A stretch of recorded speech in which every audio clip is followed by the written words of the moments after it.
നിത്യം യോഗിമന സരോജദള സഞ്ചാര ക്ഷമസ്ത്വത് ക്രമഃ. യോഗീശ്വരന്മാരുടെ മനസ്സാകുന്ന താമരദളത്തിൽ, നിത്യവും യോഗികളുടെ മനസ്സാകുന്ന താമരദളത്തിൽ സഞ്ചരിക്കുന്നതാണ് ഭഗവാന്റെ പാദങ്ങളെന്ന് വ്യക്തമാക്കുന്ന ശിവാനന്ദ ലഹരിയിലെ 79-ാം ശ്ലോകത്തെ വിവരിക്കുന്നു സ്വാമി ചിദാനന്ദപുരി.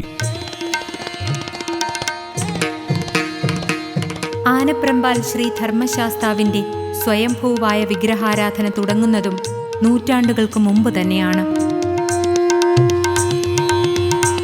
ശ്രീ ധർമ്മശാസ്താവ് ഇവിടെ ഭാര്യാപുത്ര സമേതനായി തികച്ചും ഗാർഹസ്ഥ്യഭാവത്തിലാണ് കുടികൊള്ളുന്നുവെന്നതാണ് ഏറ്റവും വലിയ പ്രത്യേകത. ശാന്തമുദ്രാം സത്യമുദ്രാം വ്രതമുദ്രാം നമാമ്യഹം.